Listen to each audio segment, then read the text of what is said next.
எல்லாத்துக்கும் வணக்கம். இன்றைக்கி வந்து நான் நேபாளி வந்திருக்கேன். ஸோ இப்போ இன்றைக்கி கொஞ்சம் ஃப்ரீ டைம் இருக்கிறதுனால ஒரு விஷயம் டிஸ்கஸ் பண்ணலாம் அப்படின்னு சொல்லிட்டு நிறைய பேர் இன்ஸ்டாகிராமில், ஃபேஸ்புக்கில், வாட்ஸ்அப்லலாம் மெசேஜ் பண்ணியிருந்தாங்க. இந்த மாதிரி எப்படி ஷிப்புக்கு வர்றது, என்ன பண்ணுறது, எது பண்ணுறது, என்ன கெரியர் பார்க்க வந்து பிடிச்சா வர முடியும், இந்த மாதிரி நிறைய பேர் கேட்டிருக்கீங்க. ஸோ ஒரே வீடியோவில் மொத்தமாக நான் இதெல்லாம் சொல்ல முடியாது. ஸோ நான் ஸ்ப்ளிட் பண்ணி சொல்கிறேன். இப்போ வந்து நான் கிச்சன் பற்றி பேசுகிறேன். கிச்சன்னா ஷிப்பில் வந்து கேலின்னு சொல்லுவாங்க. இந்த ஷிப்லேயே வந்து அதிகமான ஒரு மக்கள் தொகையை கொண்ட ஒரு டிபார்ட்மெண்ட் அப்படின்னா கேலி தான். குறைஞ்சது ஒரு 2500 பேசஞ்சருக்கு 250 to 270 ஷெஃப்ஸ் வந்து அவங்க ஹையர் பண்ணுவாங்க.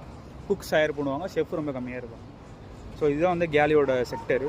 ஸோ இந்த மாதிரி நம்பர் ஆஃப் குவான்டிட்டிஸ் வந்து அதிகமாக இருக்கிற காரணத்தினால சேலரி வந்து ரொம்ப லெஸ்ஸாக இருக்கும். மற்ற டிபார்ட்மெண்ட்டை கம்பேர் பண்ணும்போது கேலியில் ஒர்க் பண்ணுறவங்களுக்கு சேலரி வந்து ரொம்ப கம்மியாக இருக்கும்.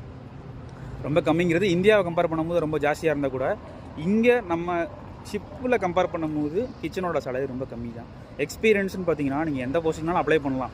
அதே போஸ்டிங்கில் ஒரு 2-3 இயர்ஸ் வந்து எக்ஸ்பீரியன்ஸ் வந்து இந்தியாவில் ஒரு 5 ஸ்டார் இல்லை 7 ஸ்டார் ஹோட்டலில் கண்டிப்பாக இருக்கணும்.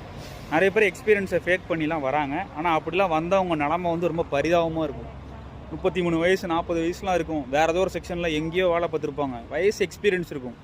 ஆனால் இந்த பர்டிகுலர் குசைனில் உள்ள எக்ஸ்பீரியன்ஸ் இல்லாத காரணத்தினால இங்கே வந்து ஸ்டார்டிங்கில் ஒரு 10 நாள் தான் அவங்களுக்கு டைம். அந்த 10 நாள்லேயே கண்டுபிடிச்சிருவாங்க இவங்க தேருவாங்களா தேர மாட்டாங்களான்னு. தேர மாட்டாங்கன்னு தெரிஞ்சதுன்னா பஃபே ரீஃபில்லிங் போடுறது, பஃபே பிக்கப் பண்ணுறது, பேக்கப் அடிக்கிறது, இந்த மாதிரி வேலைக்கு போட்டுருவாங்க.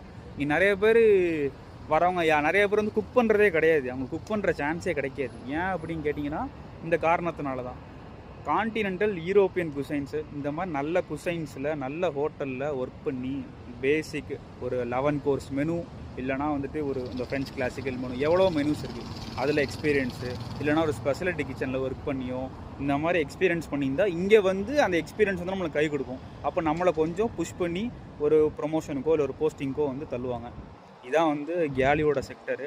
இதை நீங்கள் வந்து க்ரூஸை தாண்டி நீங்கள் நிறையா கார்கோ, பல்க் ஏரியா, கண்டெய்னர் போகலாம். ஸோ அங்கே போனால் நல்ல சம்பளம் இருக்கும். ஆனால் என்ன பிரச்சனைனா ரூம் க்ளீன் பண்ணுறது, ஆஃபீஸருக்கு வந்து லாண்ட்ரி எடுத்து கொடுக்குறது, இந்த மாதிரி வேலையும் சேர்த்து பார்க்குற மாதிரி இருக்கும். அதனால வந்து அது எனக்கு செட் ஆகலை. அதனால் நான் போகல. ஓரளவு உங்களுக்கு ஓகே அப்படின்னா நீங்கள் போகலாம். ஜிஎஸ்ஸாக போகலாம். இந்த மாதிரி ஒவ்வொரு போஸ்டிங் இருக்குது. அதில் சீஃப் குக்காக போயிட்டிங்கன்னா ஒரு $2500 மேலே சேலரி இருக்கும். ஆனால் அதுக்குமே எக்ஸ்பீரியன்ஸ் தேவைப்படும். நல்ல எக்ஸ்பீரியன்ஸ் இருந்தால் போகலாம். ஸோ இந்த மாதிரி விஷயங்கள் தான் கேலியை பொறுத்தளவுக்கு. நல்லா எக்ஸ்பீரியன்ஸ் கெயின் பண்ணிட்டு வாங்க. நிறையா ஓப்பனிங்லாம் ஏகப்பட்ட ஓப்பனிங்